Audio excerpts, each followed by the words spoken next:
Department of Corrections jumpsuit that he's in, and a wig. Anyway, so back to the filming. So we went to about 7 different, what we call it, maid cafe, and actually we then went more than maid cafes, like other types of things that are similar to a maid cafe, but not quite exactly the same. So we went to a couple of just like straight up normal maid cafes. The maid cafe, for those who haven't been or don't know or haven't seen my video about it, it's just a overpriced coffee shop where nominally attractive women wear sexy maid outfits and speak to you in extremely polite Japanese to make you feel like an honored guest. And yes, Norfolk serve very crappy food. The food at maid cafes is almost always atrocious. Well, it's actually the thing that the Japanese dudes apparently like, and foreign people as well, I guess, to go to a place and have like these women be subserviently kind to you, or like, I can see the argument there. 595 more. Maid cafes are almost like the Japanese version of Hooters, in my opinion. Yeah, it's close. It's close. And so the first one we went to was kind of normal. Then we went to, I'll just quickly run through the different ones, and maybe we'll talk about more when he's here, because he's been to all of them. He's got fucking point cards and shit. But we went to a tsundere cafe, which is a little bit bizarre. Basically, what you do is when you go in, the waitress treats you like shit, and like refuses to do anything you want and mocks you and tells you that you're like a pain in the ass. And then when you leave, they immediately turn and become like incredibly nice and sad, and they're like, "Oh, don't go. What is it something I said? Why are you going? What are you doing? No, don't leave. I want you to stay." And they usually refer to the waitress as little sister, and the atmosphere is kind of like talking to like a bitchy little sister. That was the weirdest one for me, because I think there's a lot of dudes out there who apparently want to have sex with their little sister. That's what I took away from that place. We went to a train cafe where all the staff wear train outfits, like JR train uniforms, and all the seats are like train booth seats. That was not that bizarre. Then there was a shrine cafe where all the staff are dressed like assistant priests at a Shinto shrine, like in these orange and white hakama. And the shrine is dedicated to a large statue of a rabbit, and you go and pray to the rabbit god, I suppose. That was bizarre. And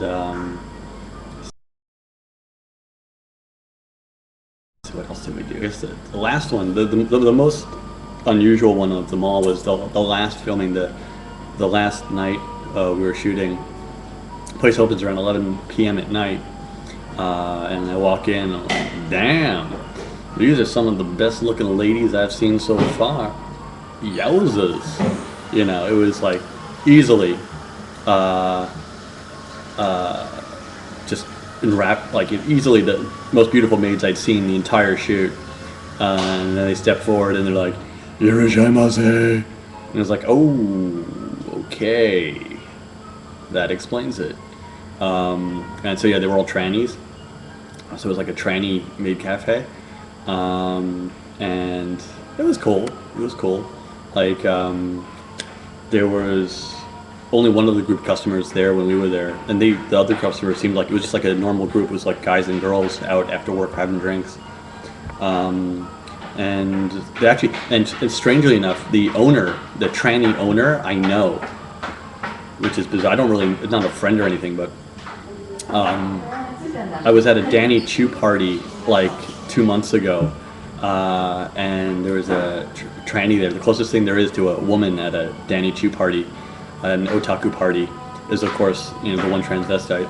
and we chatted for a little bit, and then we show up to this filming, and apparently it's the owner of the bar, and I'm like, oh, dude, hey, it's me, yeah, we met at Danny Chu's thing, and like the director is just looking at me like, you know her?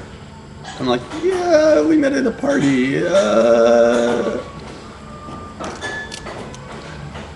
but it was a very nice woman. It was a very, very interesting place. And again, the food and drinks are, you know, mediocre at best. That's the thing, like with all the maid cafes or any of these cafes we went to, like the food is meh, you know, and it's just it's the atmosphere, I suppose. Where else do we go? We went to one maid cafe where you have to play like John Ken, like rock, paper, scissors with the waitress, and if you lose, they make you drink something disgusting, like milk with natto and seaweed and random shit in it. And if you don't drink the whole thing, they slap you in the face. That was pretty interesting. And to do that, you have to pay $25. So you pay $25 for the chance to drink a disgusting drink, and if you don't do it, get slapped by the staff.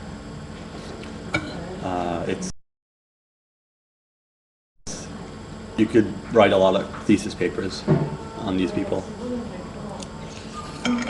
If you win, nothing. If you win, because like they have the glass, right? And there's all these different ingredients, like disgusting ingredients and delicious ingredients. And you John Ken with the maid. And if you win, you get to put in a delicious ingredient. But if the maid wins, she puts in something nasty. So it's sort of like a challenge to see what goes into the glass. But the thing is, the whole thing is most of the guys are paying for this because they want to get slapped. So like I think most people are intentionally losing so that they can, you know, get backhanded by a girl in a miniskirt.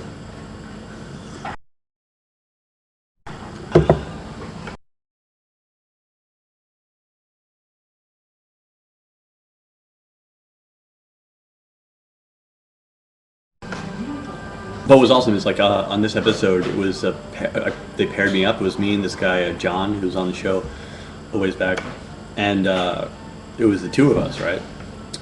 So there was like no, how should I put this? Like bad shit happening to me. It all happened to him because they had me as the expert, the Akihabara expert, and him as the newbie.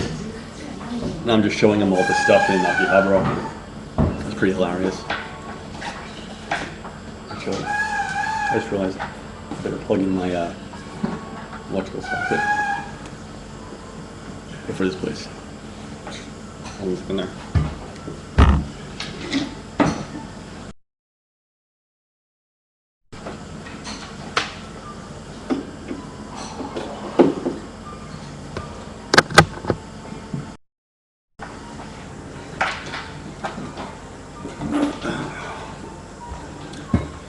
Sweet.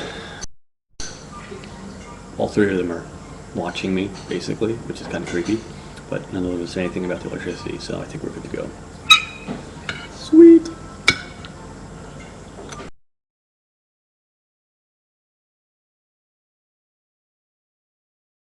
Making fun of my Walmart jeans? Yeah, no, the filming, Packard 75, the filming was a lot of fun. I mean, every filming I do for Tokyo Eye is a ton of fun. I love the staff there. I've been doing that show for like 3 years now. So, you know, it's, after you know, when you've done something like for 3 years, it becomes completely unchallenging. So it's just a joy whenever I do it. Unfortunately, the pay sucks. That's the one drawback.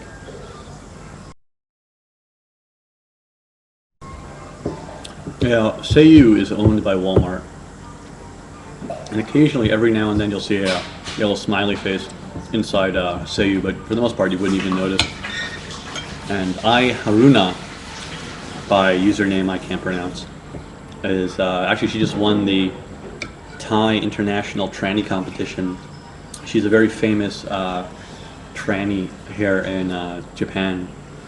Actually, I've noticed in the time I've been here, Japan goes through certain phases where certain things become very popular for like a year.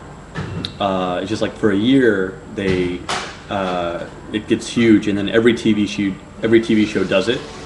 And in the time I've been here, I've seen gaijin, fat people, twins, trannies, black people. There's been a different 3-month period where that was the new big thing, and like every show needs to get like a fat person, you know. Gay, yeah, those for a while, like the HG thing. Because it's like what happens is like HG starts it, but then there's like a bunch of imitators that are similar to what he does, and they kind of just populate all the TV shows. It's like if one show comes up with like a good thing, like it turns out like twins are interesting. I remember this specifically. This one show had these two twins, these two guys who were like a choto, choto, choto. And like as soon as like they came out, then like another channel found some other group of twins and put them on their show. And it's like, you got twins? Well, we'll get fucking twins. We can get twins, you know. So it's obvious to me anyway. But like the media here, they just fucking get sucked into some latest fad.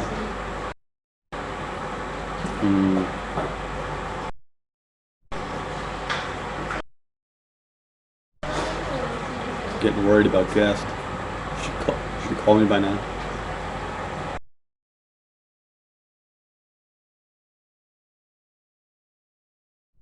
Fucker.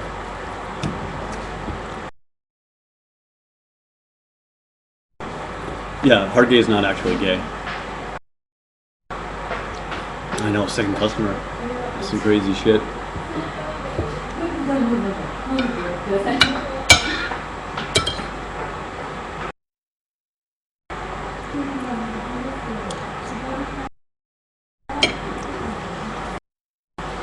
No, not really. Celebrities like Haruna, you don't get paid well as a celebrity here until you start doing endorsements. Endorsements are where the real money is in Japanese Geinokai, like the famous people world.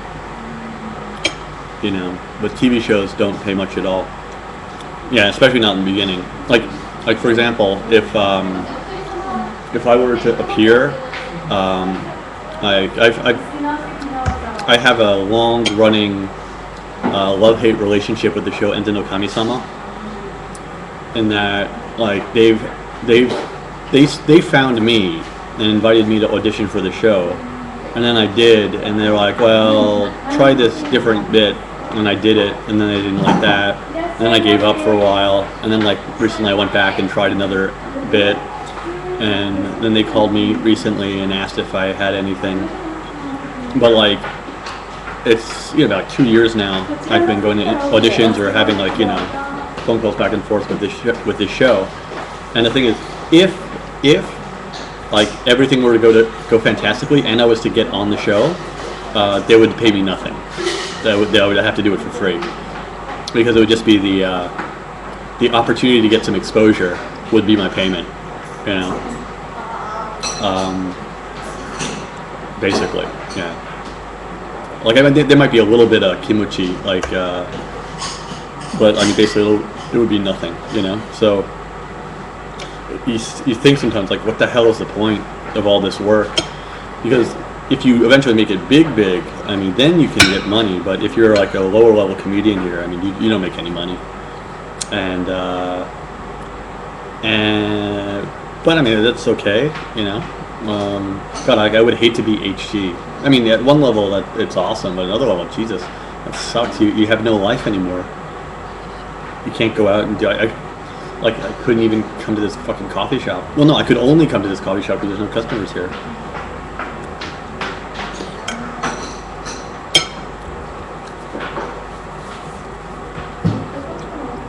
So, I'm definitely more interested in money than fame.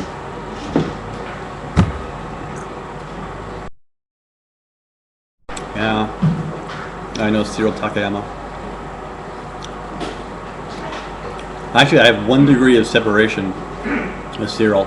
Um, this production company I've been working with for like 4 or 5 years.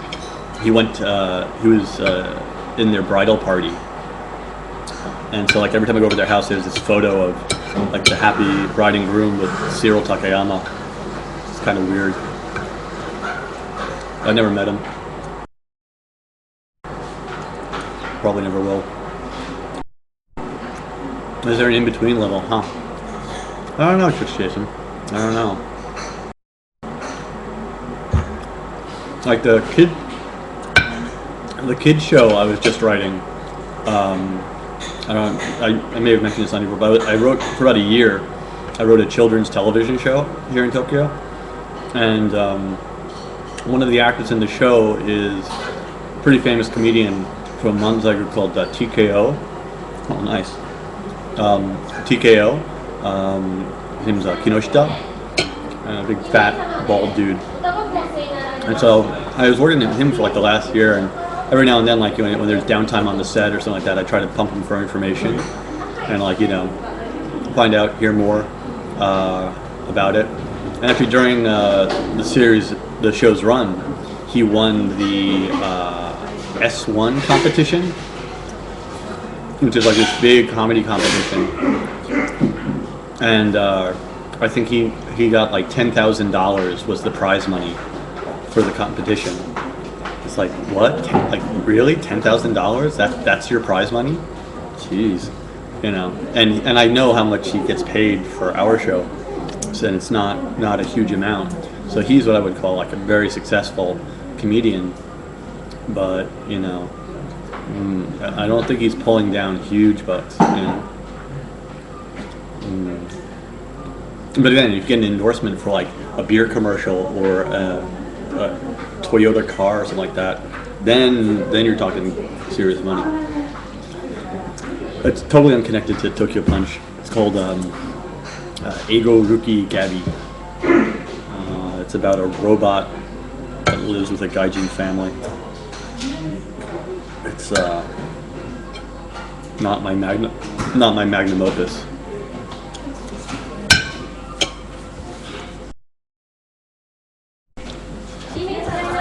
Oh yeah. Well, actually, I'm sorry, I hate to stray into non-Japan related news, but I was looking on Yahoo today, and the guy who introduced Ellen to Tiger Woods is apparently saying, he's like, oh, I feel so bad that I introduced them. That guy's such a douchebag for what he's done. I feel so bad, And I was thinking, like, you know what? For $500 million, half a tiger's fortune, I think I could get over the fact that he cheated on me. Like, because I'm not to minimize the emotional stress that I'm sure Ellen is undergoing, finding out that her celebrity husband had sex with another woman. I'm sure that's very painful. But I'm just saying, if it were me, knowing that I'm going to get a $500 million divorce settlement would numb that pain ever so slightly. I think, yeah. I mean, like, because she could literally take that money and then open her own, like, stud farm with, like, 20 dudes with huge cocks and have, like, another probably $498 million left over. So I guess it's sad that her relationship with Tiger is over, but like, I'm not thinking if I were her that I would be that bummed. Because it's just, when you add $500 million to the end of the sentence, it's pretty hard to be upset about much at all. He's a nice guy, but maybe she thought when she met him, but yeah, $500 million is a lot nicer than any person I've met.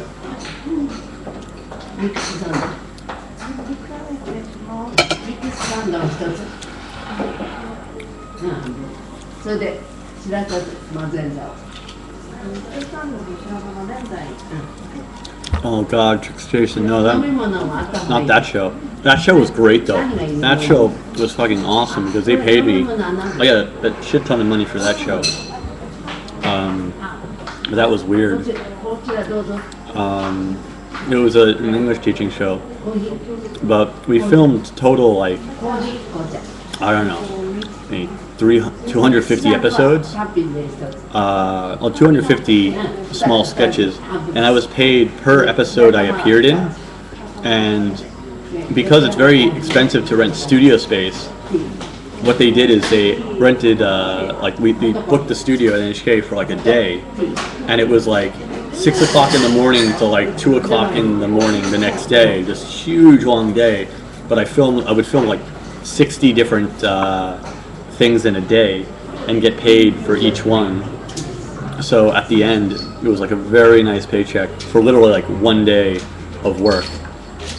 So it was a very, very long day, but it's much better than like spreading it out over like a lot of time, a lot of days. That was awesome. God, I wish I could get another job like that. 一番いいのよいらない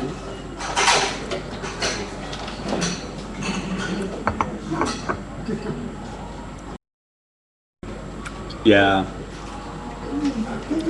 The saddest part about it, one time I was at home, and I swear to you, I was just flipping through the channels, and I happened to come across like my show, and I'm sitting there watching, like, this is that show I'm in. And my phone rings, and it's this guy Dave. And I'm like, hey Dave, what's up? And there's a pause, and he says, are you watching your own show? You're disgusting. And he hang up. I was just like, no! Oh, no, I wasn't watching it. I was flipping. Yeah, this is Dave. No, you could hear it in the background. In fact, I think he only called to check and see if what I was doing while it was airing.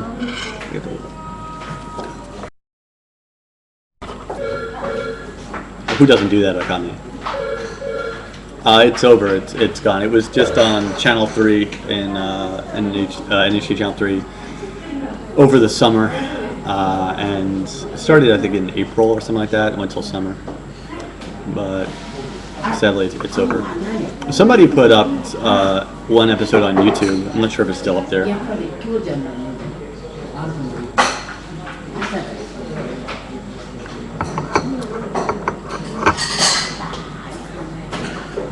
It's really not worth watching. It's meant for it's a study program for Japanese people learning English, but.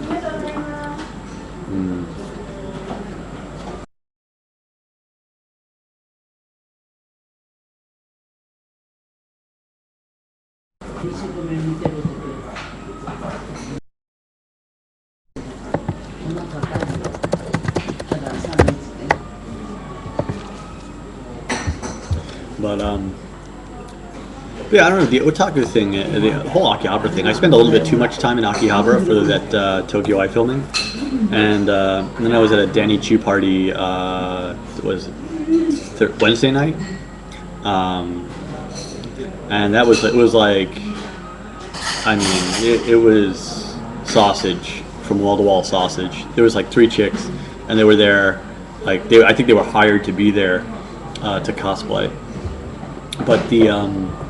But it was just all dudes, and it was all dudes looking at figurines of women, models of like women, and at some level, no. Danny Chu is definitely not gay. He's straight as they come. It's just that, you know, culturally, I have a really hard time with the whole figurine thing. Like, I'm not saying it's bad or wrong. I don't get it. I mean. Yeah, I just don't get it. And I've tried to, like, you know, appreciate their aesthetic value. I just keep coming back to it's weird. It's just weird. And Danny's a great guy. Danny's a fantastic guy, but like it's just like his hobby. I don't get. You know. Similarly, it's like, you know, I'm like, for me, stand up. It's not that I enjoy doing stand up. It's that I can't not do it. And anyone who does stand up would understand this. But like, it's like, it's almost like an addiction. Like you have to get on stage and do it. Although it's actually not pleasant most of the time. But so I can understand like people would not get that, and that's like my hobby. Or even like just YouTube, I can understand people be like, why the hell would you spend all your time making videos for people you don't know? And that's actually a very good point. But anyway, but it's the same thing. Why would you spend all of your money on like a doll? I don't get that.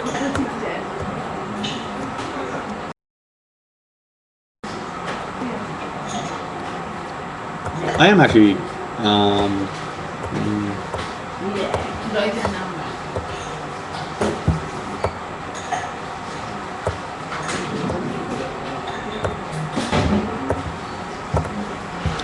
I'm a nerd. I would definitely admit to being a nerd. I mean, I'm not gonna deny that.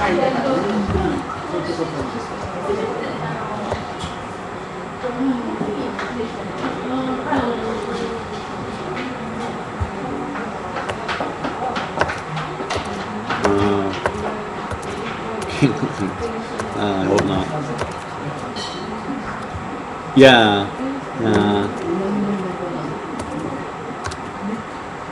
I don't know. Like, I've been thinking about it because I never really thought seriously about the terminology nerd, dork, dweeb, geek.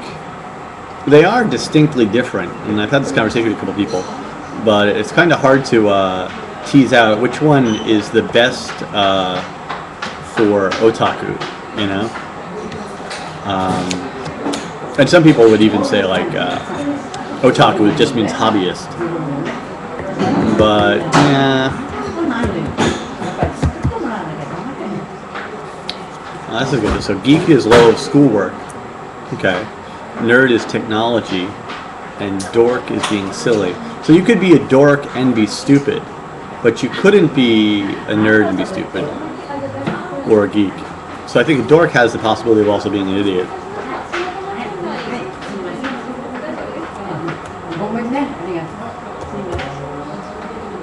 Yeah.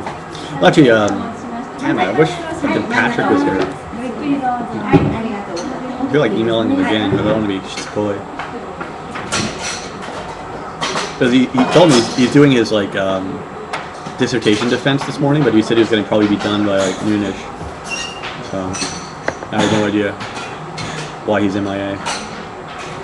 But anyway, he and I were talking yesterday at the filming, and his theory is actually what he's defending his dissertation about right now is that like the subculture classification otaku doesn't really exist. It's not a real thing. It's a created idea, and that once the idea was created, then certain parameters are set to define it, and then people start to self-identify as otaku, or it only becomes a phenomenon once there's a word for it. I'm Rizarkal Moy, no.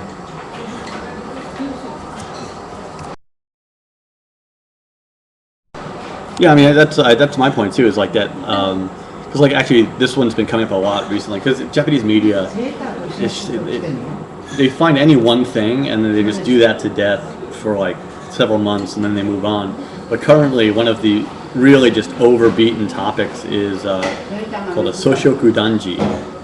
I'm not sure if anybody here knows what a Soshoku Danji is, but essentially translated as a herbivorous male, a grass-eating man, or herbivorous man. And the name was created by just a writer for, I think, a newspaper or magazine. And it's supposed to mean guys that are not interested in becoming successful or chasing women for sex, or they're guys who would rather just chill out at a coffee shop and read an old book, or they call their mom every day and count their change at the convenience store to make sure that they got all their correct change, and that they're not like the carnivorous, warriors of corporate Japan that existed in the 80s. Instead, they're kind of like, they have no sense of competition with other men. They just want to just be left alone to, chill. But like, yeah, those people have always existed. That like, there were dudes in Sparta, ancient Greece, who were probably like that. I don't, with the fighting and the spears. I'll have a coffee. I'll be here. You guys go. I'm sure that this is, been a certain percentage of men throughout all of history. But they come up with a word for it, and then suddenly it's a thing, and then people can talk about it, and they're like, oh my god, there's all these Soshokudanji. It's like, it existed, it was everywhere before, but there wasn't a word for it, so that nobody knew it existed. Yeah,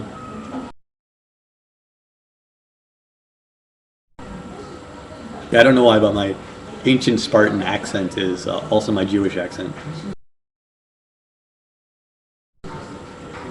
Actually, I've been watching Rescue Me. I'm on season 4 now, episode 3 of Rescue Me. And seriously, if you're not homophobic now, watch that show, because it just the dialogue in the show just kind of seeps into you. It's a hilarious show, but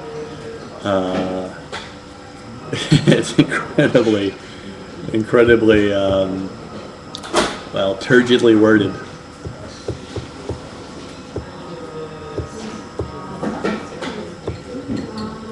Cool. Thank you, Otaku Dan.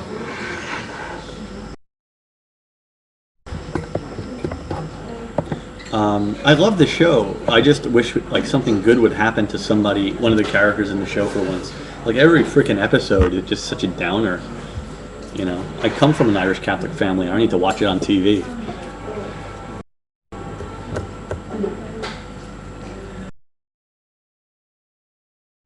Yeah, exactly. Monmei and I think Kasuro, that's the key point, is that it's not that they don't enjoy having sex with women. It's just that they're not in competition with other men. Believe this or not, but many men have sex with women not because they love them or because they like sex, but because simply it is a conquest. So the definition of a Soshokudanji is a lack of interest in such types of conquests, whether they be romantic, economic, or anything else. It's just they're non-competitors in life, essentially. Mostly because their fathers were, the previous generation, were at work, 16 hours a day, trying to climb up the corporate ladder, and then going to hostess bars at night and all that stuff. So it's more from the articles I've read, they say it's a reaction to not wanting to turn into their fathers, never home, doing all these, drinking, getting drunk every night and going out and chasing tail, and never seeing their children. So the children that grew up in those families now are like, screw this, I don't want to go work at some big company and spend my whole life doing that. Later, Alicia. Nah. I want to be like my dad. I like my dad.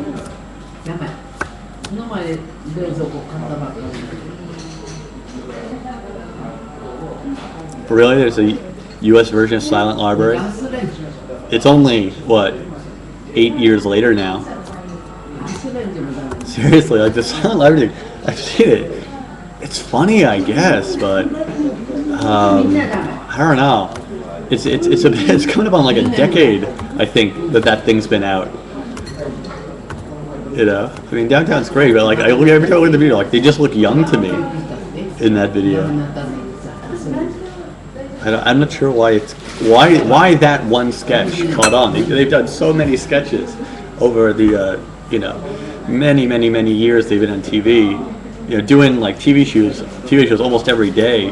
Those guys are literally on TV every day, and that's the one thing that seems to have been picked up by the internet. I have no idea why.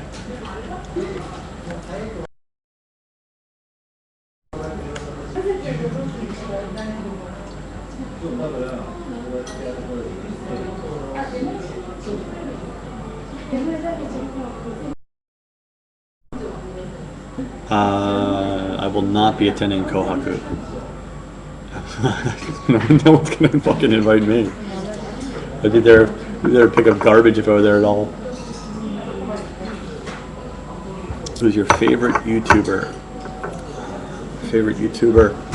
Hiko Simon, probably. Or Hello Rodney. Actually, most of my favorite YouTubers are not in Japan.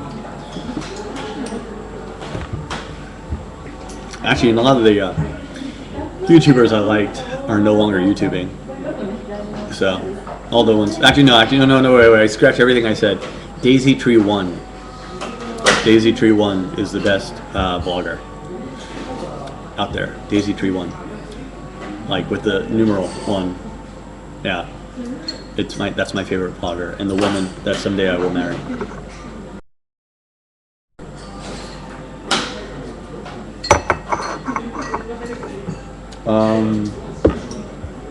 No, I mean, I don't know. There was a robotics convention just a little bit ago, and I should have gone to that, but I missed it. I should go to more conventions and shit like that, because I'm sure people are interested to see that. The next few videos I have planned was Ikebukuro redo, because there's 2 huge new building projects that have opened since the last Ikebukuro video I did. So I want to show those, and I never really gave Ikebukuro a proper explanation, so I've been wanting to do that for a while. Also, I want to do like an FYI. There's 2 FYIs I've been wanting to do forever. I just haven't. One on dating and one on learning Japanese. But both of those, I don't know. I'm like avoiding it. I think subconsciously avoiding doing it because I don't want to just delve into all that. Just because of the preponderance of idiotic questions I'll get, and the number of like retarded comments that will be in the comment section. Yes, I still hate Harajuku. That doesn't seem like it's going to change anytime soon.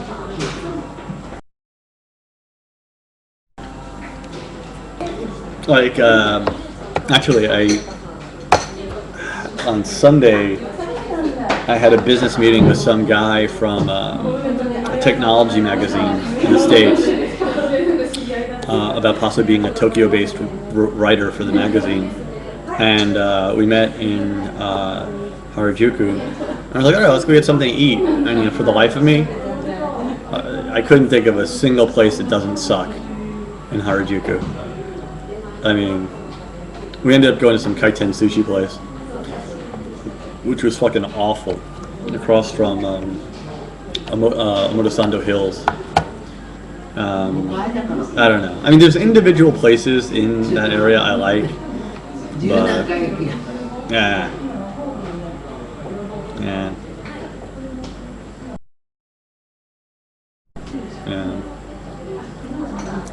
That was a pretty. If anyone's following my Twitter, I just posted a link to a really interesting article that was in the Japan Times yesterday. I actually read it in the print version. I don't have it with me today. I read it in the print version. There's actually 2 articles. I only linked to one of them, but there's 2 articles in the Japan Times. I think it was yesterday, about like eating sushi off a naked woman, and whether or not this actually exists or ever has existed. But the general, just to, I don't know, sorry, spoiler alert, the majority of Japanese are basically like, this does not exist really at all. It basically is mythical. Yet all these fucking foreigners keep like putting it in movies about Japan, and it's irritating as hell because this is not our culture, but it's cool, and so a lot of like foreign filmmakers have done it. But it's like apparently the only way it exists is occasionally at sex shows or like at private parties for like the Yakuza. But it's not like there's like restaurants all around the city where you go and you order food off of a naked chick, It's not part of, it's not part of mainstream culture, obviously, but it's not even big enough to merit being a subculture,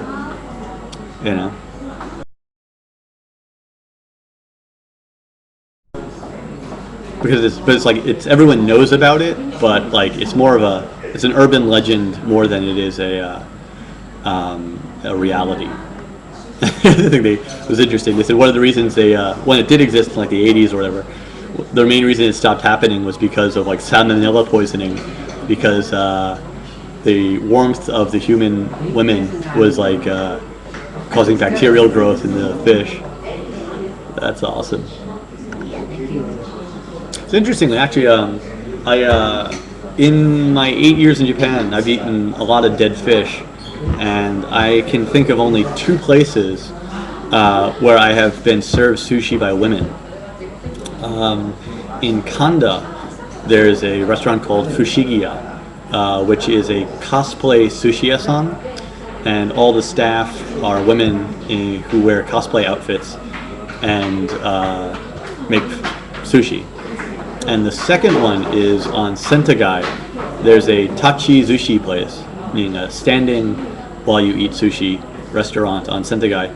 And that place actually, as weird as this is, has a female sushi chef, but she's like, essentially transgendered. Like she wears a necktie, white shirt, slacks, like men's leather shoes, short cut hair. It took me a while to notice that actually is definitely a woman, not just an effete Japanese dude. But she works at that sushi shop. But that's actually the only a quote unquote normal time I've seen a woman working as a sushi chef. And the reason is, they say, it's retarded, but women's hands are warmer than men's hands, so they can't handle raw fish. That's the reasoning behind why no one will eat sushi, or like that women wear perfume, and so the perfume might come off on the fish. I'm not defending these statements. These are both ridiculous and retarded statements. They're absolutely ridiculous. But that's what basically, at some very, very subtext level, people are thinking when they see a female sushi chef. It's almost non-existent. I've never gotten to any fights in Japan. No, the murder junkies. I've only seen maybe 2 fights in my 8 years in Japan. No, Kasara. People who make sushi absolutely do not wear plastic gloves. I've never seen a sushi chef wear gloves. Ever.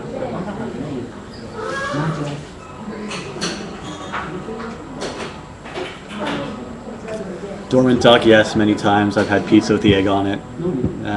I try to just ignore it, but it's there.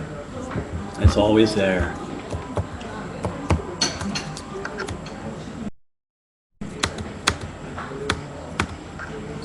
Is there a dangerous area neighborhood in Japan? Dangerous? No. Basically, no. And in my definition of dangerous, no. Nothing in Japan is as dangerous as even the safest place in New York. Roppongi is dangerous if you're a douchebag who gets drunk and starts getting in a fight with Nigerian dudes on the street. Then maybe it's dangerous.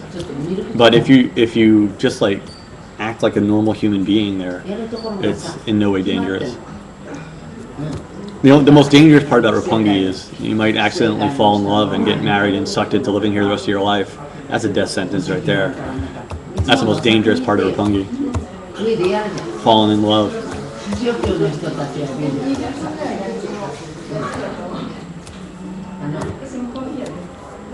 Yeah, Trick's Jason, but this is that's not danger. That's him being a dumbass. And that, to me, that's a difference. Dangerous is no matter what you do, you still might get jacked. Losing your wallet when you're drunk, that's because you're a dumbass. And the random urine test lately. That's why I don't go to Roppongi at night. Yokohama, someone asked about Yokohama. Yokohama is awesome in that it's, the everything's a little bit more spaced out. It's clean. It's got a Western feel. It's almost like being, I don't know, it feels like Boston when I'm there.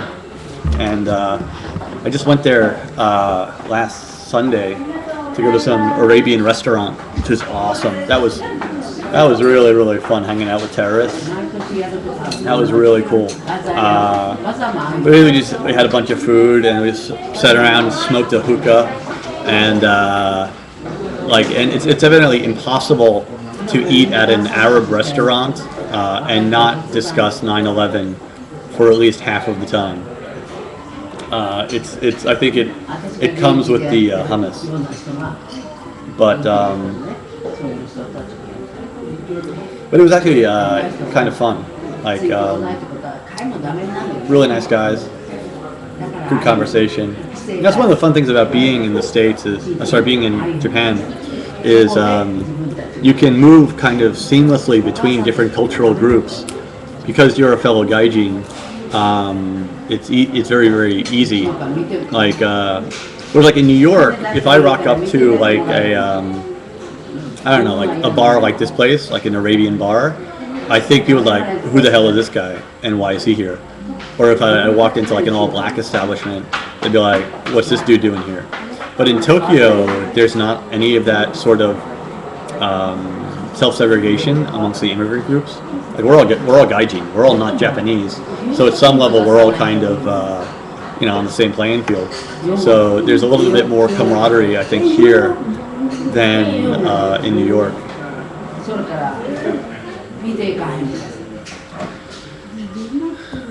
Yeah, I have.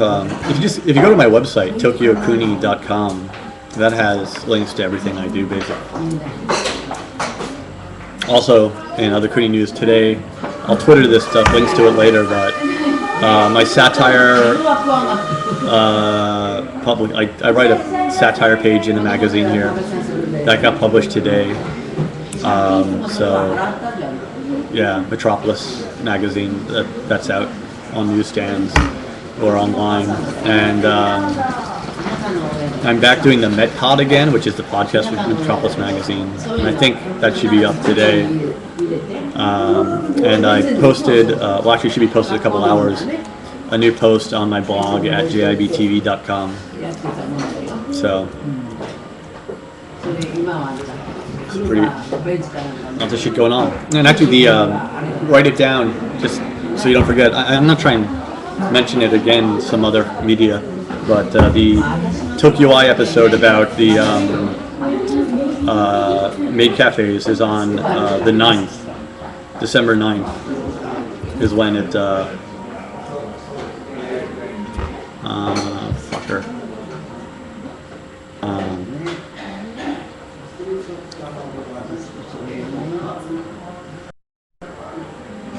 Alright, this is weird. Okay, so I get this email, and it's either this guy Akira, who's a bartender at the Pink Cow, or Patrick, but he used the word mate in his email. So let's see that one.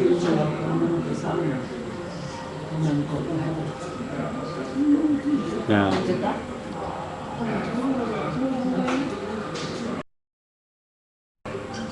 But I gotta just get who is it? Is this Patrick or Akira? Who doesn't sign their name when you email somebody, for the first time? You write your name. How hard is that?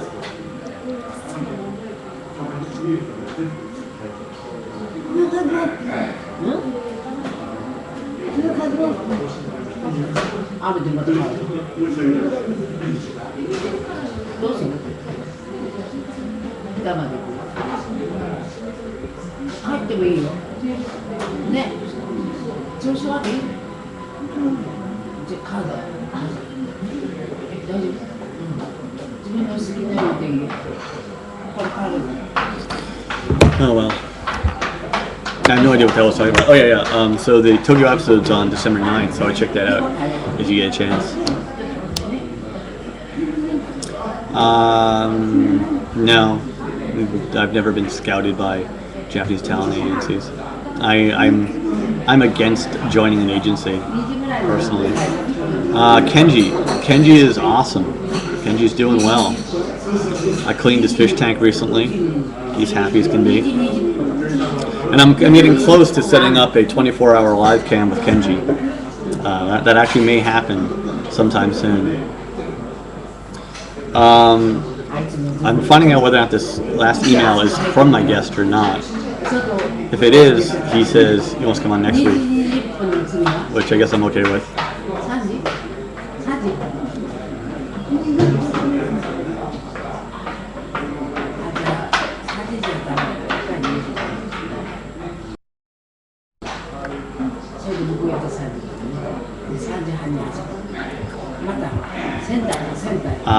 Sadly, I got the stickers on my iPhone at Akihabara. Wow. What if I am secretly a dork and I just haven't admitted it to myself yet? You know, I think Kenji TV would do far better than I do.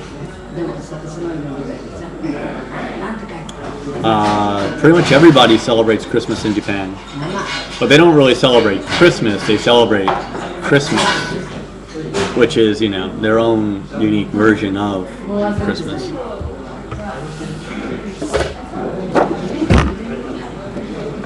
Yeah, Kentucky Fried Chicken, Christmas cake, things like that.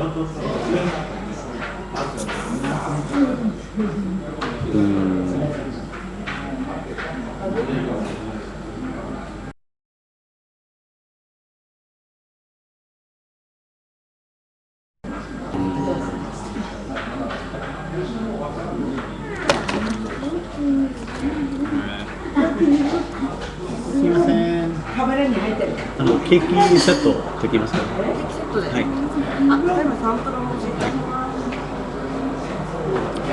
She's gonna bring out the cake sample platter, and I get to choose a cake. Is that the Grim Reaper Spectre of Death behind me? こちらからレアチーズケーキ、バナナケーキ、マロン、抹茶、いちごタルトとなっています。難しい。タルト。これいちご。いちご。はい。お飲み物はコーヒー。コーヒー。はいはい。セットのコーヒーでよろしいですか？そう。はい。同じ。香り。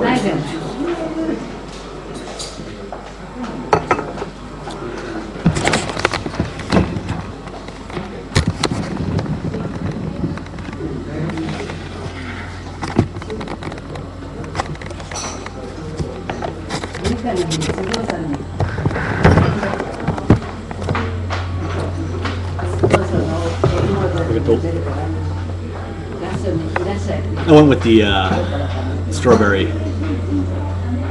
Not sure if that makes me gay or not, but oh well.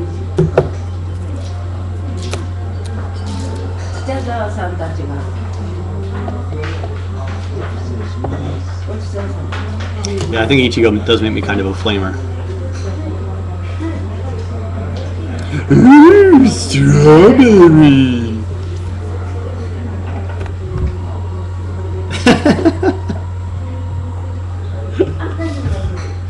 Seriously, all my friends have been accusing me of wearing guy liner lately, which I'm not. I'm not wearing guy liner.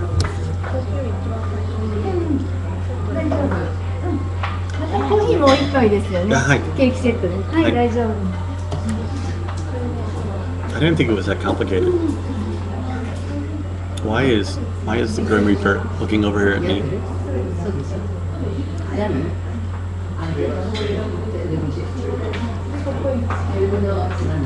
It's really creepy. That woman is frightening me. I think she would have, I think if she grabbed my arm, she could leech all the life force out of my body. She frightens me.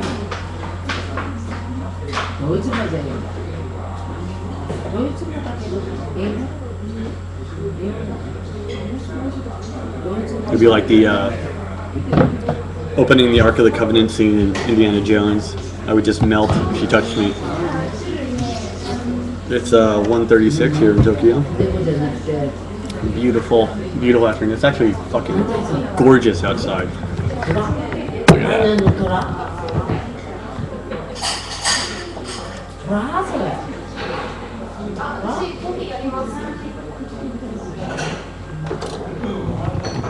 Gorgeous. I'm not Lloyd Lindsay Young. I don't know. Not the weatherman. It's nice out. Right there. 後ろはないね、今回。前だけ。後ろにバーッとなった。後ろに尻尾が。Yesterday it was pissing down, but today it's beautiful. ね、ちょっと調べて。There's one that's decent, and I mean decent, and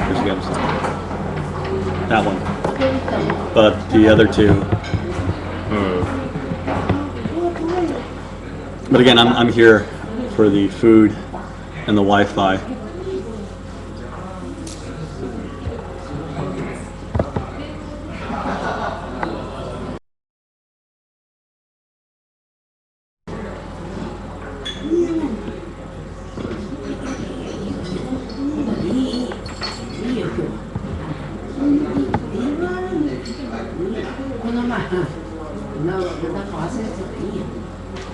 Yeah, the two obachan behind me. I'm like, I hate that question. But everyone always asks, "Yeah, are you fluent in Japanese?" Yeah, I mean, I suppose. But again, I like to liken it to working out at the gym. It's something you do as a lifelong process, not something like you get to a certain point, you're like, done, finished, I got it all, I'm fluent now, you know. And it depends on like what the context is, what you're talking about, you know. I don't know. Jody, you can buy me lunch and dinner. You can buy me as much food as you'd like. Am I going to marry a Japanese girl? The statistical likelihood is high.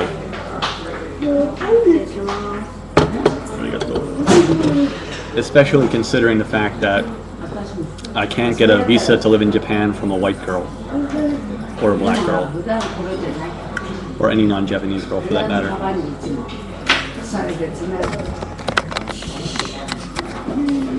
That's gay.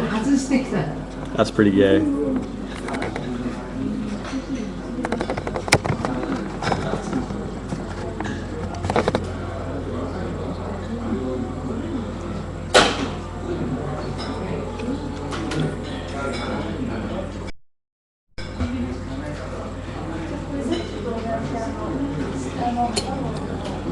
But yeah, I mean, at some point, I'm likely gonna get married, and I don't know. We'll see.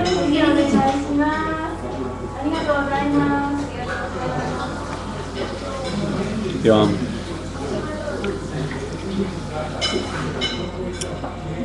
That's nice.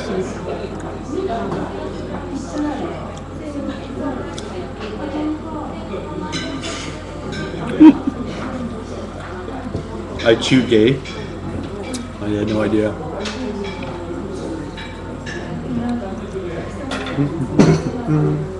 Gun.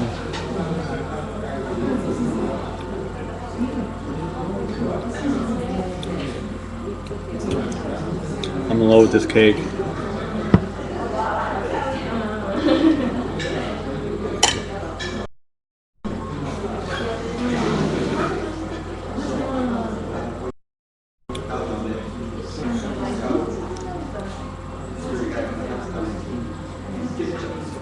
I just love strawberries. They're delicious.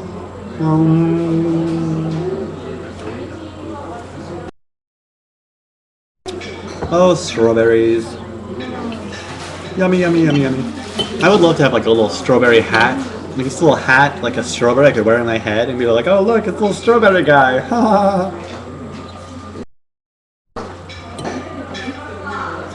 I do that a little bit too well.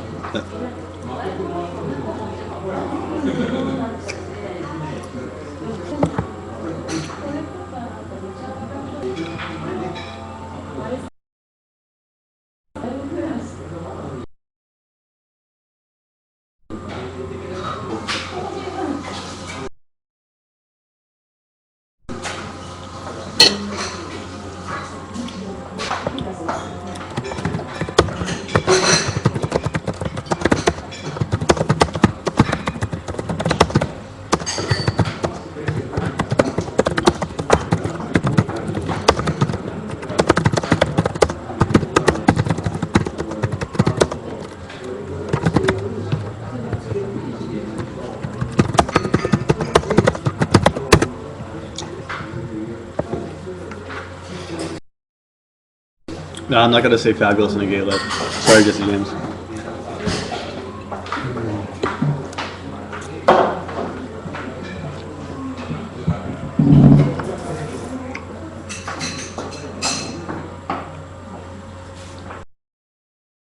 Norse Hawk, absolutely. Like I would definitely, I would play any role as long as I'm getting paid. I have no, what's the word, soul left anymore. So, yeah, it doesn't even have to be a lot. You know, no dignity. Yeah, dignity. That's the word. And see, I don't have it anymore, so I couldn't even remember what it was called.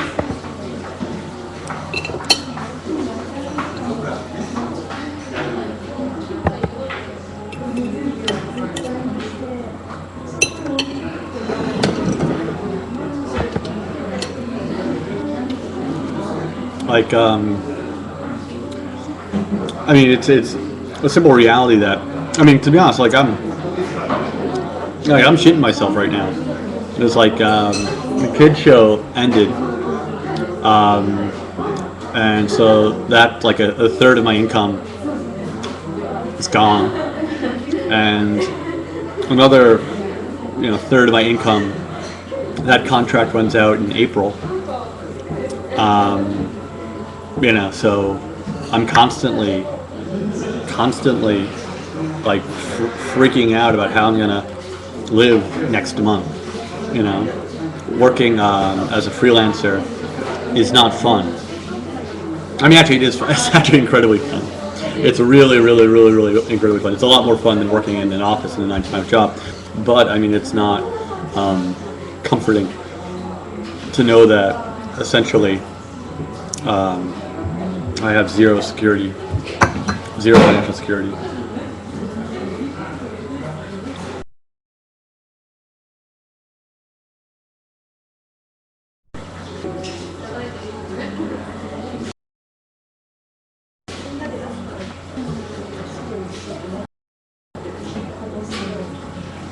Ooh. Humana, humana. I think I just, oh, damn it, no. Just got invited out for drinks tonight, but I realized I have to work tomorrow. That sucks. I have to, I'm teaching a university class tomorrow. I'm very excited about it. It's a one-day workshop on comedy. So I'm teaching a university class on comedy. I have no idea what the fuck I'm gonna do at Temple University, Japan. So I have to go home tonight and, I don't know, come up with something to do.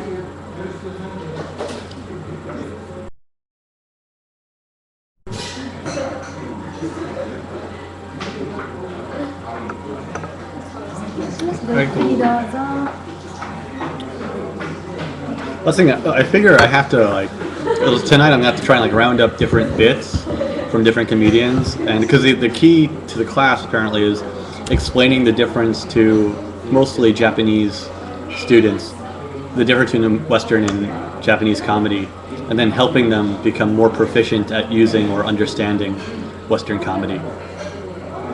So it's supposed to be taught in English, but it might be necessary to do some parts of it in Japanese because, I mean, it's a comparison of the two forms. So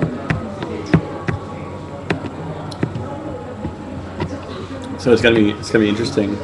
I've actually been stoked to teach it for a long time, but I haven't had time to really prepare very well for the class itself. So I'm not entirely sure.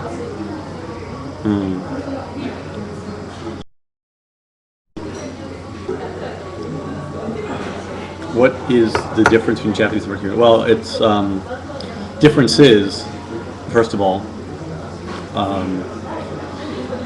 there's a number of things that are different, and some of them are just the basic mechanics.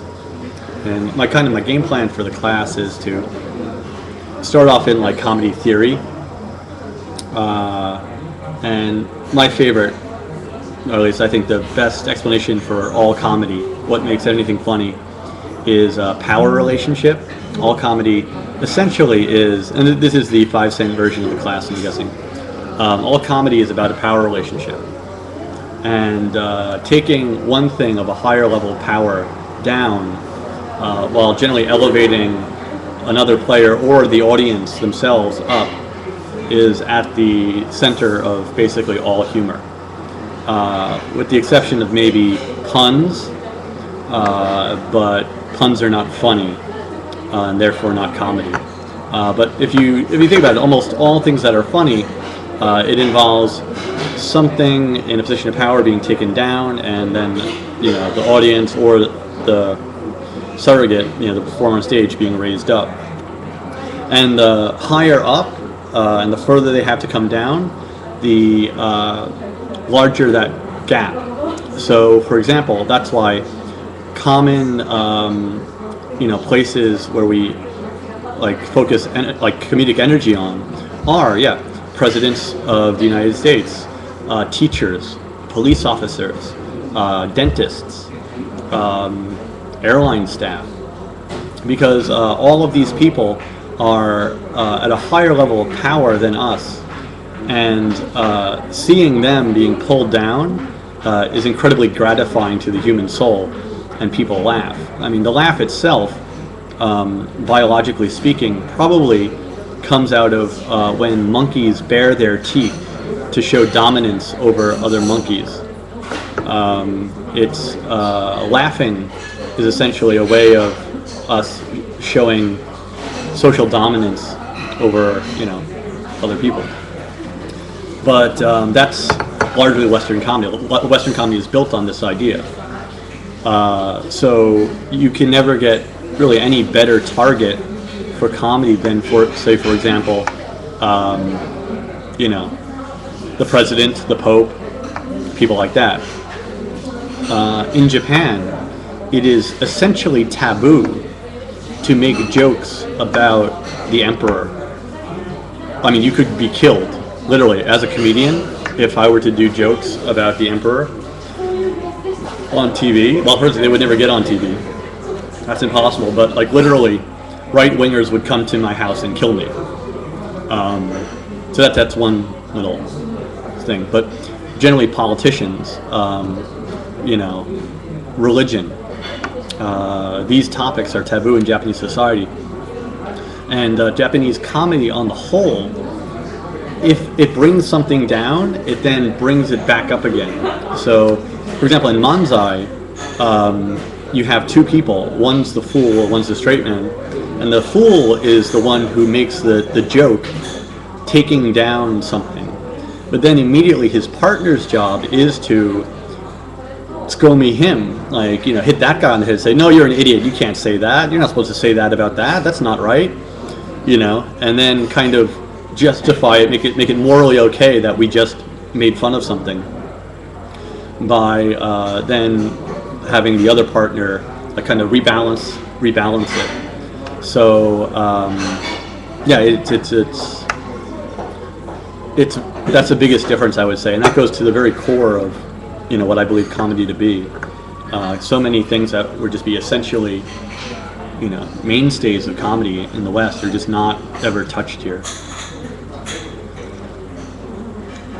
And then I don't know, then after that, going into more specific technical rules of comedy.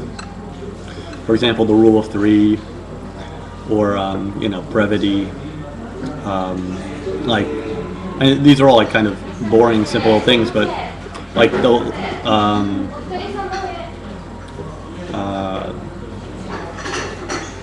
the last word, the punchline of a joke has to come as close to the end or at the end of the sentence as possible.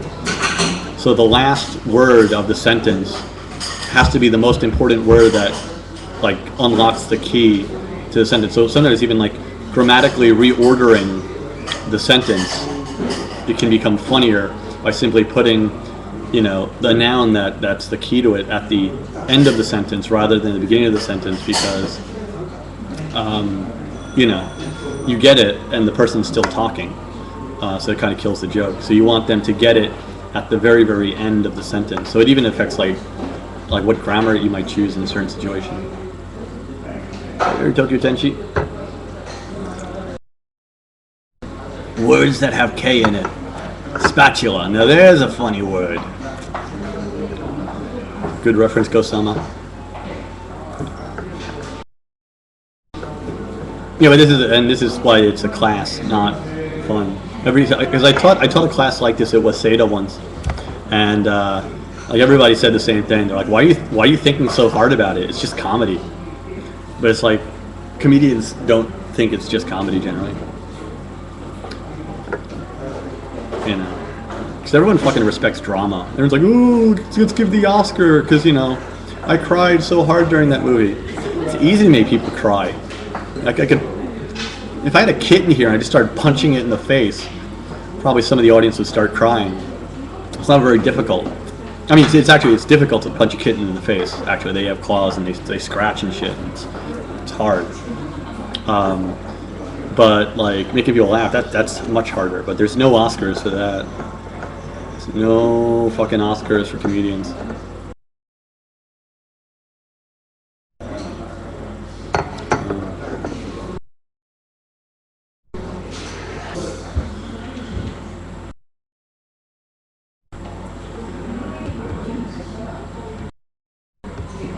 But I'm excited about the class. I don't know. I just it's a lot of, it's like literally hours I have to fill. So that was like what, 5 minutes. I gotta somehow spread that out over like 3 hours.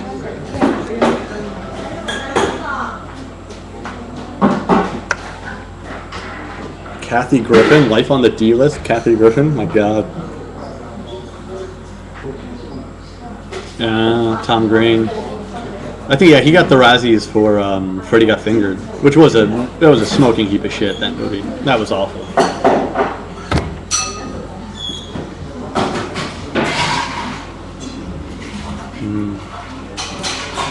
Gallows humor. I mean, I love gallows humor, but that's largely non-existent here. I mean, there is some, but gallows humor is not as, you know, it's not on TV here, you know. Okay, if I came to Tokyo, the first place I would suggest going, well, your hotel, obviously. Then after that, Shinjuku South Exit, or Kabukicho. I would go to the heart of a major neighborhood, like either the North Exit or South Exit of Shinjuku Station, Hachiko, you know. Anything. There's everything and anything there. It's just, I think it's just seeing the masses of people and the neon light and just the confusion of it, full of sound and fury, signifying nothing. But I think that's kind of that's the most impactful experience. Is at first, you know, wow, I'm on a crazy busy Tokyo street, you know. Yeah, Ikebukuro again. Like I'm still working on what I want to say in my upcoming Ikebukuro YouTube video, but Ikebukuro has its place. But I would generally advise tourists. You can make a trip to Tokyo and never go to Ikebukuro and be perfectly fine and happy. The only thing in Ikebukuro that I might put on a must-see list is Sunshine City, which is the big building which has like that ice cream museum and all that other shit in there. but the station itself is entirely missable. Unlike some other stations. Like, you have to go to Shinjuku. You have to go to Shibuya. I would avoid Odaiba, but I understand that for many people that's a gratifying experience, so I recommend it for their sake, but I wouldn't go there personally. Yeah, Tokyo Skytree is about halfway done. It's being built in Taitoku. Actually, one of the other bids, it was going to be built on the east exit of Ikebukuro Station. That was one of the other bids as a location to have it built. Ikebukuro lobbied really hard to get it put here, but it's going to be over by Asakusa. Yeah, and after like intense, research, voting, ideas from the public, they came up with, of course, one of the most retarded names they could, Tokyo Skytree. This is one of my friend's jokes, but he's like, can't the government just hire like just one gaijin dude who speaks English, like a native speaker, to just sit in an office and just like the memos come in and like with names for shit, and he just looks at it and just goes, no, crazy, stupid, no, forget that, no, this is stupid, no, try again. And all he does is like he has to give the final stamp of approval on any use of English for naming anything, and he doesn't suggest a new name. He doesn't like correct it. He simply just denies it or accepts it, because they need somebody to do that, because Tokyo Skytree is a retarded name. Like, huge amounts of money poured into that, and they're gonna call it Skytree.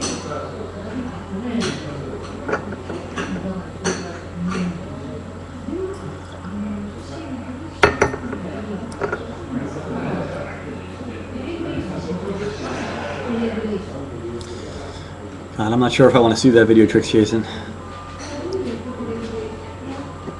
Do you have a link?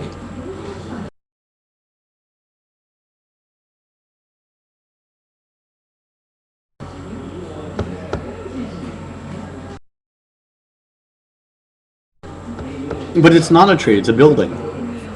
A building is in no way similar to a tree. Uh-oh.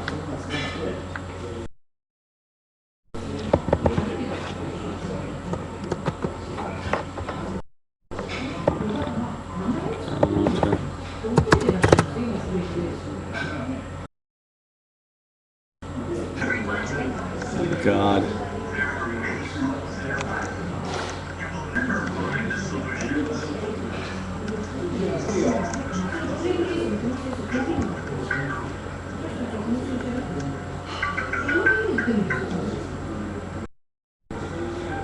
Wow, that's painful. God. Oh, I hate this douchebag. The host of the show is such a douchebag. He's a nice guy, but...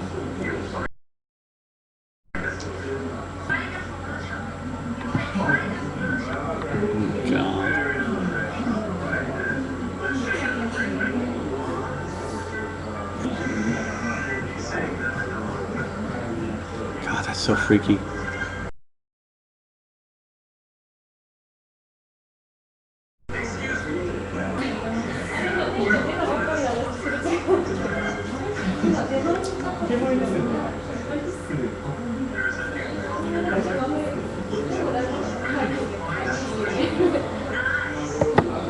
Wow. Frightening. Frightening. I don't remember. I guess it aired from like March or April until August. The bald dude is actually really cool. His name's Steve O. He's an Australian musician, singer, all-around crazy guy. Really cool dude. Yeah. Actually, there was a lot. I worked with a lot of really awesome people on that show. That was the best part about that show. The hours were grueling, but like everyone on that show, all the other actors were just awesome. It was like a ton of fun working with those people.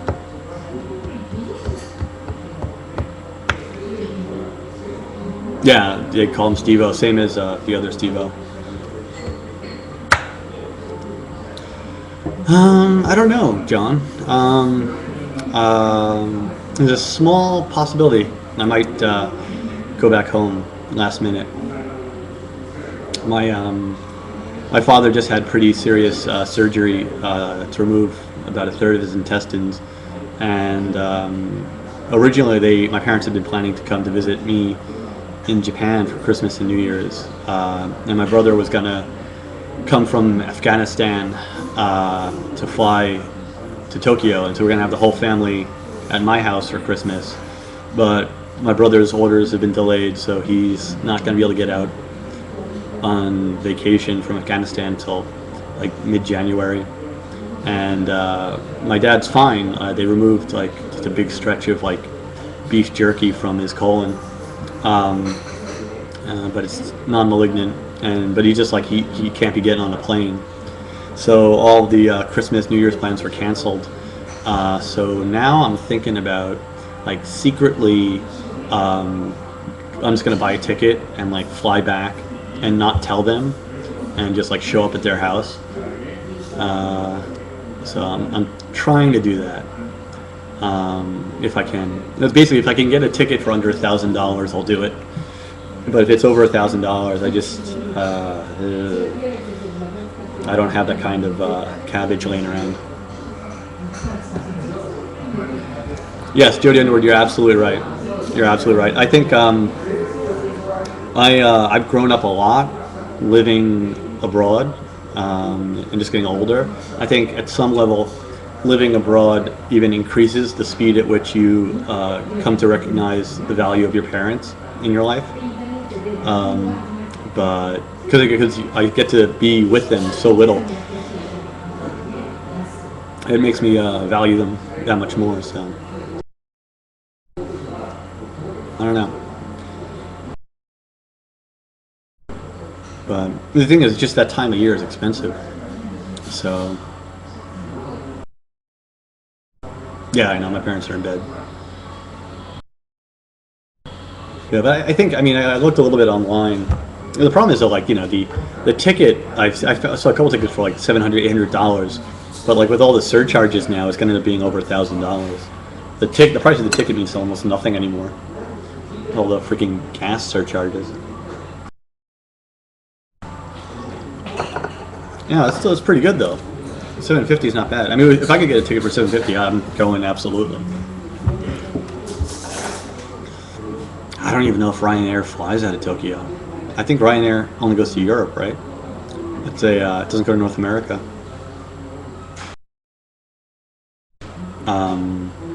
But yeah, I'll find something. Or not. I'll just stay here. Either way.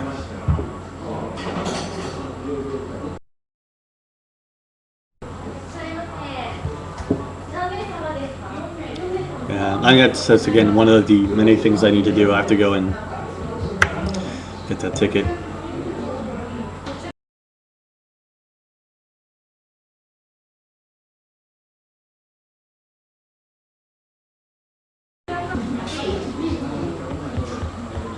Yeah. Well, I mean, part of me is thinking I could try and get a ticket now, or wait till like the 20th and just like rock down to the airport and be like, got a plane going somewhere? You know? Like there might be, sometimes there's like really super uber cheap deals like the day before or like just before because they didn't, you know, sell out, they didn't reach occupancy.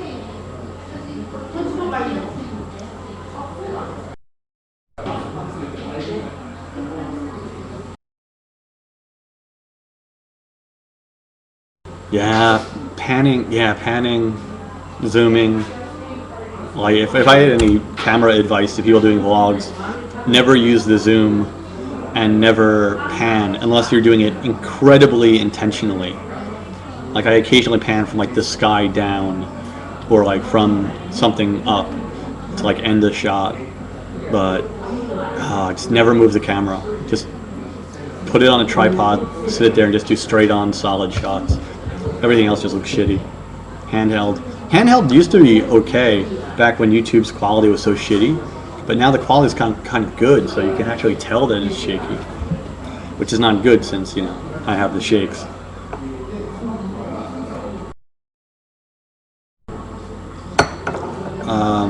I'll probably fly into Newark or JFK. Not JFK. Yeah, JFK. Editing is a bitch. So, somebody like commented on my Twitter, like if Cooney Twittered less, he could make videos more. I was like, are you fucking kidding me? Like Twitter, like takes up a total about 7 minutes, per day at most of my life. Like to edit together one video is like at least a minimum 6 hour, not even. That's grossly low, I know, Twitter takes like 10 seconds. But videos, editing's a pain in the ass. But I do enjoy editing. Like it's fun, it's relaxing in a way.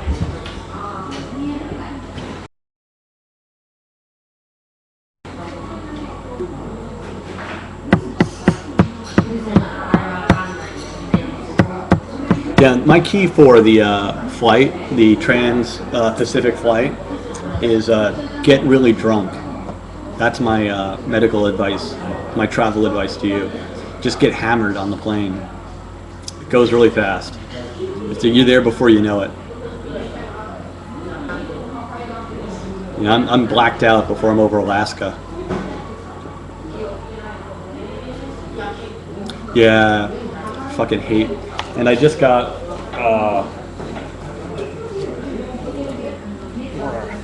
a new camera.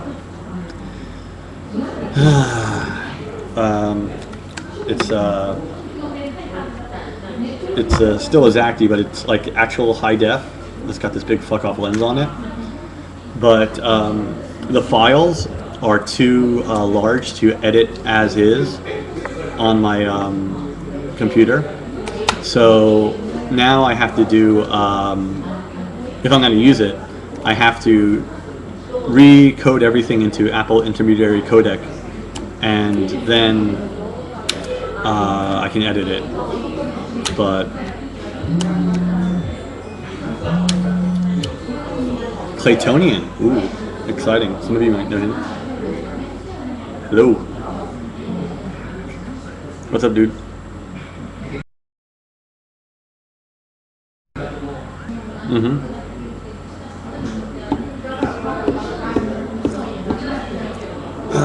Right now, no, actually, I'm in Ikebukuro at the moment. I'm just doing my blog show, and then I've got shit to do from like 3 to 6. And I was supposed to have a meeting with Tanihata, but now I kind of rescheduled for next week, so I wasn't planning on going down to Shibuya. But what are you up to?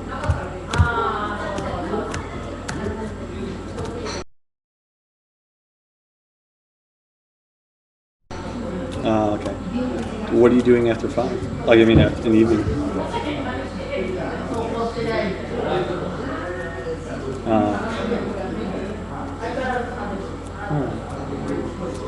Alright. Nah, fuck it. I got some shit to do anyway. I probably shouldn't be out. Enjoy Niigata. Enjoy Niigata.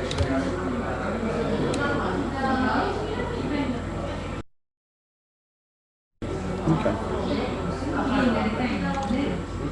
Yeah. I mean, if you sometime like around 7 or 8 though, I might be around and free. So give a call then if you're still looking for something to do. All right. Later. Bye. But see, I got a text message from an attractive woman slightly earlier who said, "Hey, what are you doing tonight? Want to go out for a drink?" And that kind of takes precedence over not attractive women. So to balance those two options there. I'm a horrible person. Horrible person. She's married, but still. Better than hanging out with dorks. The other good thing about this camera, I'm very excited about this camera because it's got a mic jack. So I can actually now attach a microphone to the camera. which my old Zacti did not have. So I might be able to start fixing the serious audio issues I've been having. But this was necessary to buy in order to fix that, which is now why I don't have money to buy it to go home. So we'll see. This I got on crazy discount sale at Big Camera. It was like $700, but usually it's like about $1,000. So, and 20% of that was transferred into like Big Camera points.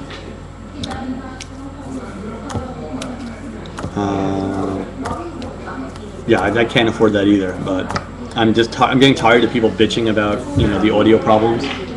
But now the main problem is that, like, if I want to use this, I still have another camera that's lower quality. If I want to use this one, I have to render all of the video. I have to reprocess all the video into Apple Intermediate Codec, and that takes like a full day for my computer to do. So it kind of, you know, it's a pain in the ass.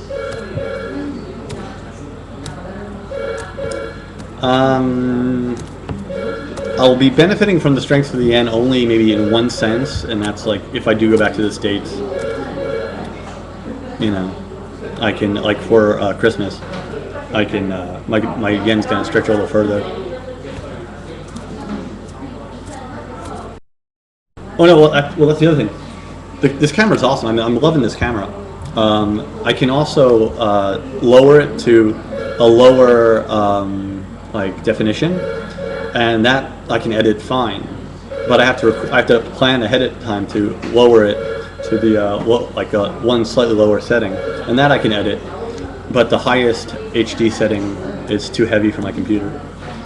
But the best part about it is now I have two cameras with almost identical video quality, so I can do two camera setups. So if I like record one of my shows, I can get like a wide sort of setup shot, and then I can get another camera like kind of on the side for like a closer one, and I can have like then just throw them both into Final Cut and cut back and forth between the two shots to make it look somewhat professionally.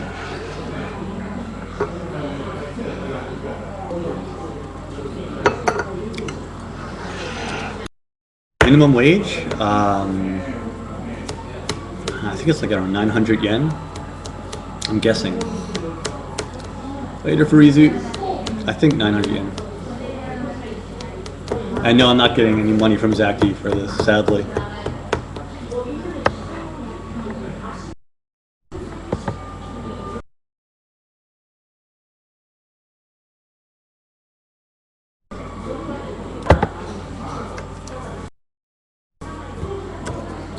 But yeah, no. Hopefully, I'm gonna go out tonight. It's a friend. It's just a friend. It's nothing exciting, sadly.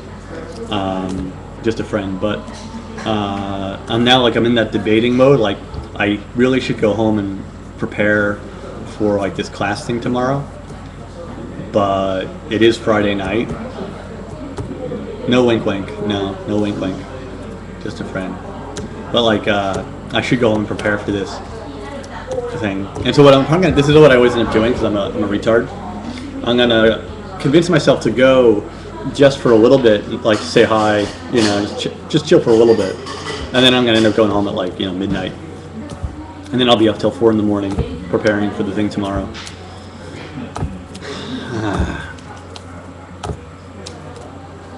Thank God for tobacco and coffee and Red Bull.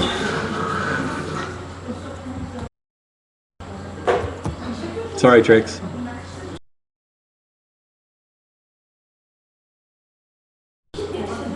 No, if I wanted to, I could not date a Japanese celebrity. I'm glad that you think that's possible. 1H075PDH. No hookah. I'm trying to grow up. I'm trying to move into adulthood, and I think purchasing a hookah is definitely regressing into college.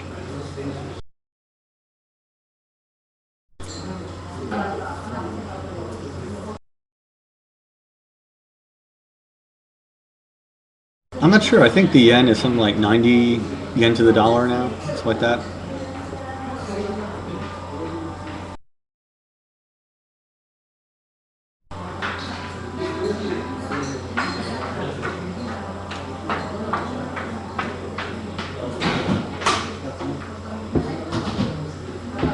God, the hookah I had the other night at the Arrow place was awesome. It was like a mint flavored tobacco. It was nice.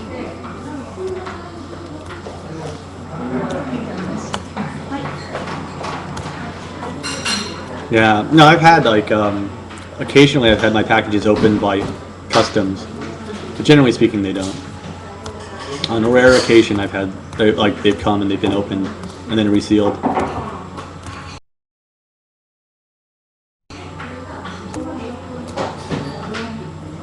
Really, 83 yen to the US dollar, that's insane. That's the lowest it's been in my time here.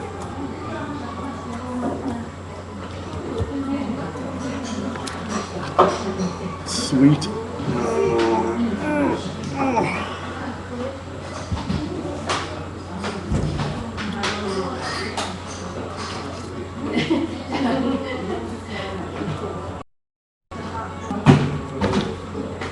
Yeah.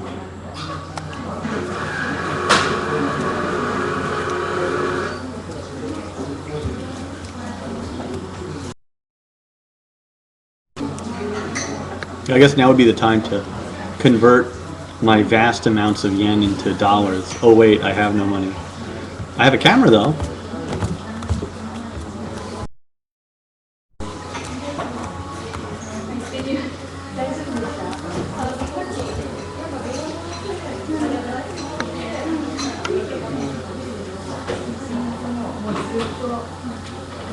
Just reading an article about Michael Moore when he was here for whatever movie it just came out. He got taken into the back room because he was refusing to give his fingerprints at immigration. I mean, eventually he gave them, but apparently he had some moral problem with giving his fingerprints to the Japanese government. Yeah, I think it was Capitalism: A Love Story. Yeah. I mean, the thing is, I know, like back when I was very young and I don't know, stupid. I was kind of a liberal hippie, organic coffee drinking, love nut, and some organizations I worked for worked in part with Michael Moore. This is back in the 90s, and from every interaction our organization had with him, he's a dick, and he really is solely about the attention and profit for his own like media empire, which I'm not saying there's anything wrong with that. I mean, it's no different than, I don't know, like Celine Dion. It's like there's really no difference between Michael Moore and Celine Dion. They're entertainers. It's just that his specific form of entertainment he brands as a type of public service that he does for the world, but in reality, it's it's just entertainment. It's just he's a career entertainer.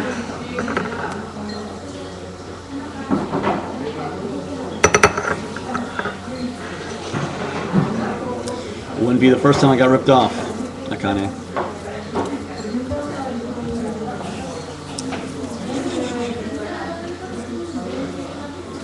How much can you get for gold over here?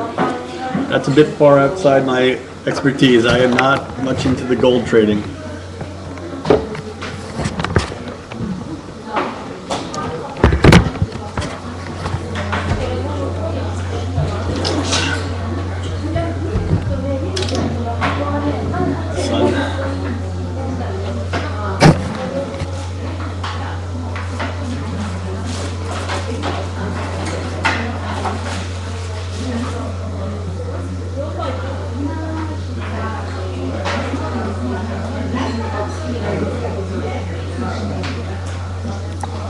Exactly. I mean, I was at the beach a couple weeks ago and I found this small wooden box filled with gold ingots, and I just, you know, I'm not sure what to do with them. I just been using them as paperweights at the house.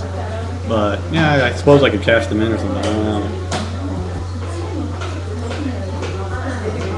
I have no idea what gold is worth here. Well, I'm sure there's like pawn shops and all sorts of different things here.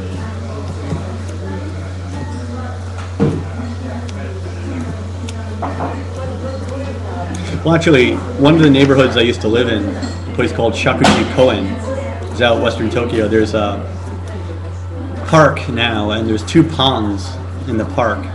And the park itself is basically part of the outer wall and moat of a castle that formerly stood there.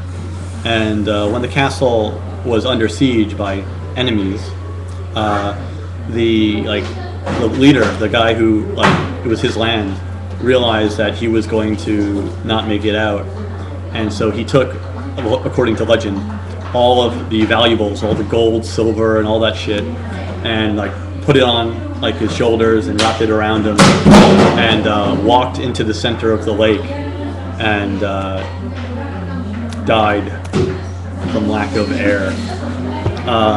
So there's still this legend that his lost treasure is still at the bottom of that lake, and as a result, there's these little duck boats. You get inside, and you pat around these little boats, but you can only use them in the one of the lakes, but not the lake where apparently his treasures lay unclaimed.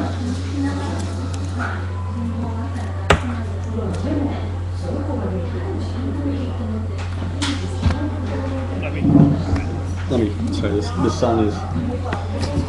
Let me turn this around.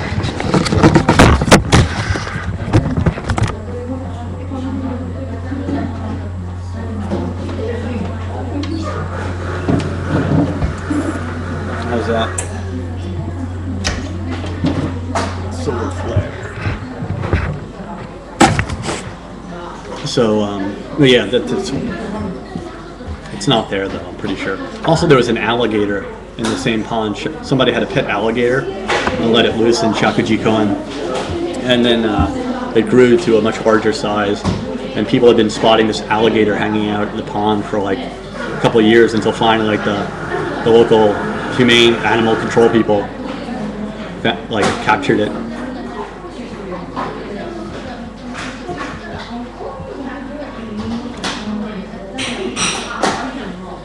But that's one of those little urban legends. I don't know to what extent any of that's true.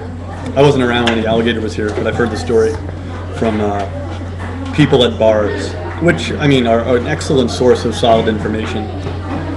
Locals at bars. There's no way they could possibly lie.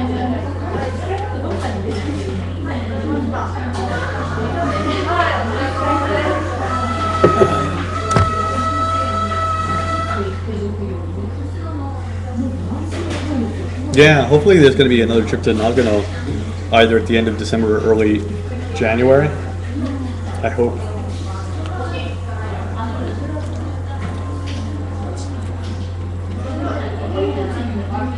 That's the plan anyway.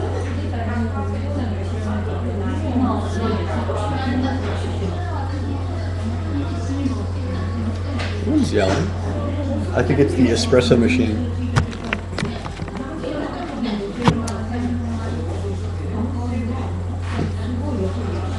Really? The Nagano one's not no, it's not my most popular video. The ice cream, I think the ice cream one is the most popular video.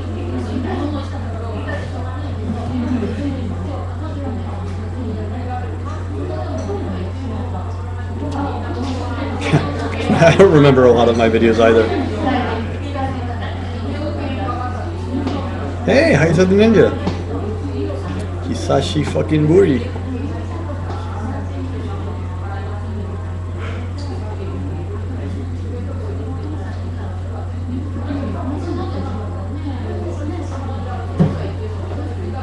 I don't know. I think that the horse is dead and has been made into ice cream.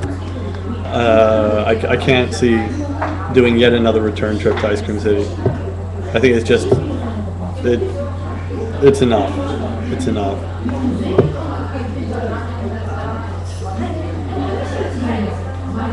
No, I don't think Ninja Assassin's come out here yet. I don't know. At some point, maybe in like a year or so, I'll do it again. You know.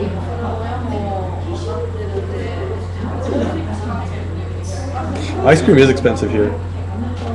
I generally make my own.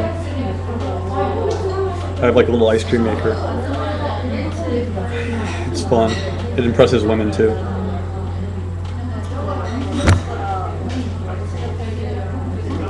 Yeah, the 10-pound gyoza. Well, like in an episode of Tokyo Eye, I was on. One of the other reporters did the huge gyoza, and he said it sucked. It was actually incredibly non-delicious. So that kind of put me off of it.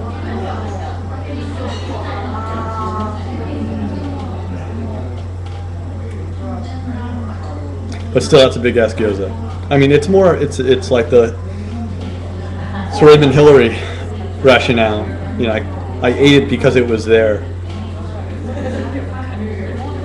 The random reminder I'm not dead has that many views because it was the last video I did before like a 2-month break.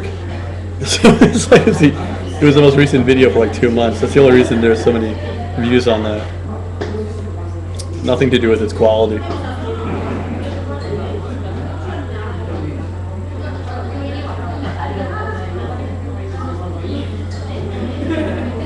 Yeah, I'm in Diego. I've been on Tokyo Eye since before the show began. Like, I've been doing it pre-first episode. Like when we were just discussing what the show would be about.